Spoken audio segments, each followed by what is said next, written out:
Syukur alhamdulillah, tahun ini kita masih dipertemukan dengan bulan suci Ramadan.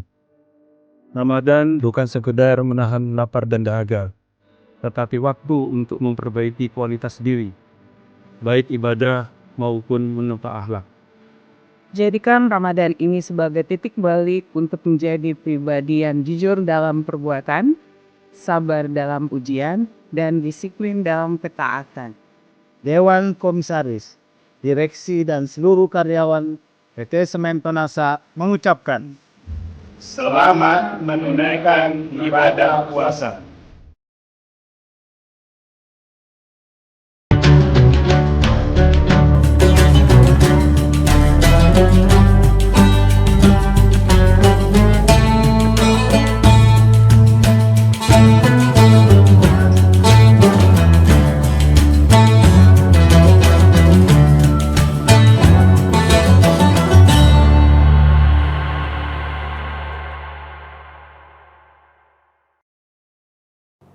Assalamualaikum warahmatullahi wabarakatuh. Tribuners, seperti apa kabar Anda pada hari ini? Senang sekali saya Ilu Devisania dapat kembali menyapa Tribuners. Kali ini dalam program Syiar Ramadan yang spesial akan selalu menemani Tribuners dalam menantikan waktu berbuka puasa. Dan Tribuners, tentunya hari ini kita kembali membahas tema yang begitu menarik dan juga relatable dengan kondisi sekarang yang tentunya banyak dibutuhkan informasinya kepada seluruh Tribuners. Dan tema kita pada hari ini adalah sedekah di tengah tekanan ekonomi, dan tema ini akan dibahas bersama dengan Pak Ustadz Kiai Haji Sabarudin LC yang sudah menemani kita di studio hari ini. Assalamualaikum Pak Ustadz. Waalaikumsalam warahmatullahi wabarakatuh. Baik, kabarnya seperti apa Pak? Alhamdulillah. Alhamdulillah baik, dan juga tentunya masih terus semangat menjalani ibadah puasa. Baik, nah tema kita pada hari ini adalah terkait dengan bersedekah di tengah tekanan ekonomi. Mungkin Pak Ustadz bisa disampaikan kepada Tribuners, ini mungkin bentuk skala prioritas ya Pak Ustadz ya. Mana yang harus kita utamakan? Apakah kita harus tetap bersedekah di tengah harga ataupun juga kebutuhan hidup yang terus meningkat harganya, tekanan ekonomi global juga yang menekan kita ya begitu ya. Mungkin seperti apa prioritasnya Pak Ustadz, silakan. Ya. Bismillahirrahmanirrahim. Hamdan wa syukranillah, salatan wa salaman ala rasulillah, amma ba'd. Ya, kita ketahui bersama bahwa semua yang terjadi di muka bumi ini itu adalah kehendak Allah Subhanahu wa ta'ala. Akan tetapi manusia itu punya ikhtiar atau usaha untuk menjalani kehidupan. Oleh sebab itu, segala sesuatu yang diberikan oleh Allah itu merupakan titipan. Ya, kalau diibaratkan, ini bahasanya bahwa ya harta yang kita dapatkan ini adalah hanya tempat persinggahan. Bahkan ya gaji, ya honor, insentif yang kita dapatkan itu hanya sebagai tempat persinggahan. Ya, tidak ada orang yang sepenuhnya memiliki. Ya, mungkin apa yang kita dapatkan itu hanya tempat persinggahan. Kenapa? Karena kita harus bayar cicilan. Ya, mungkin ketika kita bayar, ya kemudian di store lain dan sebagainya. Maka itu hanya tempat persinggahan atau tempat perpindahan. Maka perlu sebagai orang yang beriman itu meyakini bahwa ya segala harta yang dititipkan kepada kita itu merupakan titipan dari Allah Subhanahu wa ta'ala. Bagi orang yang memiliki kekayaan, orang yang kaya harus meyakini bahwa itu merupakan titipan Allah, yang mana dalam harta tersebut ada titipan yang diperuntukkan bagi orang yang membutuhkan atau bagi fakir dan miskin. Nah, di tengah kondisi saat ini kita melihat bahwa inflasi, bahkan ya harga emas itu melambung tinggi. Nah, makanya ada sebuah ungkapan mengatakan bahwa diam itu adalah emas. Makanya banyak orang yang diam karena sama dengan harga emas. Akan tetapi ya tidak mengurangi kita untuk senantiasa berbagi, atau bahasa kita bersedekah. Nah, oleh sebab itu mungkin ada pertanyaan dari Tribuners mengatakan bahwa jika dalam kondisi seperti ini yang mana lebih didahulukan? Apakah membayar cicilan dulu atau kita harus mengeluarkan sedekah? Maka ya tentunya bahwa kita melihat skala ya pembayaran Jadi kalau memang pembayaran daripada utang piutang itu harus disegerakan, maka dahulukan utang dulu. Akan tetapi kalau memiliki skala jangka panjang, maka dahulukan sedekah. Kenapa? Karena sebenarnya sedekah itu ada 3 keutamaan. Jadi kalau kita pahami ini, meskipun terjadi inflasi di mana-mana, ya harga barang naik, tapi kalau kita pahami 3 prinsip ini, maka insya Allah motivasi untuk bersedekah itu tidak akan berkurang, khususnya momentum di bulan suci Ramadan. Dalam sebuah riwayat bahwa Rasulullah SAW gemar bersedekah, akan tetapi ajwa dan nas itu di bulan suci Ramadan, akan tetapi cara bersedekahnya Rasulullah di bulan suci Ramadan jauh lebih banyak, jauh diprioritaskan dibandingkan di luar bulan suci, di bulan suci Ramadan. Nah, ini ada 3 keutamaan dan ini yang harus dipahami oleh Tribuners. Yang pertama, sedekah itu sebenarnya pemancing. Ya. Sedekah itu pembuka rezeki. Coba kita lihat, kalau ada orang yang gemar memancing di laut, ketika umpan daripada pancingnya itu hanya menggunakan cacing, saya yakin tidak mungkin mendapatkan ikan yang besar. Pasti ikan yang kecil. Tapi ketika itu menggunakan sarana yang besar seperti puka dan sebagainya, jaring dan sebagainya, saya yakin bahwa pasti yang didapatkan juga besar. Itu prinsip yang pertama yang harus dipahami. Bahwa sedekah itu adalah pembuka rezeki. Ya, ketika kita menggunakan pancing itu dengan makanan yang kecil, saya yakin bahwa yang datang juga akan kecil. Tapi ketika itu pancingnya besar, skala besar, apalagi kalau sudah menggunakan perahu yang besar, saya yakin bahwa juga akan mendapat. Itulah prinsip sedekah yang pertama yang harus dipahami, sehingga mindset kita tentang bersedekah itu tidak terkait dengan inflasi dan sebagainya, atau di tengah tekanan ekonomi. Yang kedua, bukti ketakwaan kita kepada Allah Subhanahu wa Ta'ala. Bukankah ibadah puasa ini ujungnya adalah la'allakum tattaqun, mendapatkan pribadi yang bertakwa. Siapa itu pribadi yang bertakwa? Dijelaskan dalam Al-Quran. Alladzina yunfikuna fis sarra'i wad dharra, adalah orang yang berinfak dikala dia susah atau dikala dia senang. Kalau ada orang yang berinfak dikala dia susah saja berinfak, diyakinkan bahwa kalau dia senang pasti lebih banyak infaknya. Nah, makanya banyak orang yang mengatakan, kalau saya nanti kaya pasti saya berinfak. Diyakinkan kalau kaya pasti tidak berinfak. Ataupun kalau berinfak sangat sedikit. Kenapa? Karena miskinnya saja tidak berinfak, apalagi kalau kaya. Tapi kalau ada orang yang berinfak dikala dia tidak memiliki, dikala dia miskin, dikala dia susah tapi dia berinfak, diyakinkan kalau dia dibukakan rezekinya oleh Allah, pasti banyak infaknya. Kenapa? Karena sudah terbiasa dikala dia susah. Nah, makanya tanda orang yang beriman itu, tanda orang yang bertakwa adalah orang yang berinfak dikala dia susah dan juga dikala dia lapang.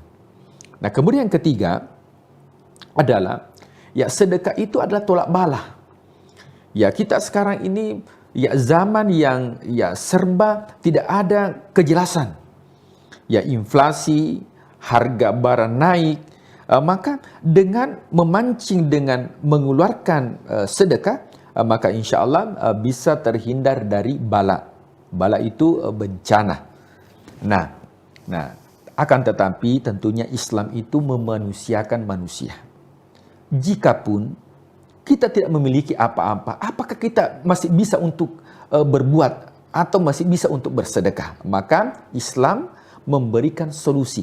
Karena memang Rasulullah SAW tentunya diangkat menjadi nabi dan rasul sebagai pribadi yang soluktif. Jadi menyelesaikan masalah tanpa masalah itu Rasulullah SAW. Nah, apa solusi yang pertama? Rasulullah mengatakan, ibtisamuka fi wajihi akhika laka sodakah. Senyummu kepada saudaramu itu bagian daripada sedekah. Jadi tersenyum kepada sesama muslim, bahkan kepada orang yang tidak seagama dengan kita, itu bagian daripada sedekah. Jadi sedekah itu tidak selamanya identik dengan materi. Bahkan ini materi memasukkan kebahagiaan dalam diri seseorang. Berkata dengan baik, pasti akan dia senang. Itu bagian daripada sedekah. Nah, kemudian selanjutnya adalah tenaga. Mungkin kita tidak bisa mengeluarkan materi, akan tetapi Allah menitipkan kepada kita ada kekuatan, ada tenaga, membersihkan kompleks, membersihkan masjid, mungkin gorong-gorong dan sebagainya, itu bagian daripada sedekah yang bisa kita lakukan. Nah, kemudian dengan ilmu, ya, mengajarkan ilmu. Mungkin kita tidak bisa memberikan materi, akan tetapi kita bisa mengajarkan ilmu, memberitahukan kebaikan dan sebagainya, itu juga dinilai sebagai sedekah. Kemudian yang terakhir adalah menyingkirkan sesuatu yang mengganggu. Ya, mungkin di jalanan, ya, ada dalam kondisi macet, kita mengatur. Jadi seperti tukang parkir itu bisa menjadi ladang sedekah. Mungkin tidak memberikan, ya, dalam bentuk materi, akan tapi ketika mampu untuk mengatur jalanan tidak macet, ya, ada mungkin batu yang kita singkirkan, itu bagian daripada sedekah dan itu bagian daripada keimanan. Nah, Rasulullah SAW mengatakan bahwa keimanan itu terdiri dari 70 pintu dan yang paling tinggi adalah kalimat la ilaha illallah dan yang paling rendah adalah menyingkirkan gangguan di jalanan.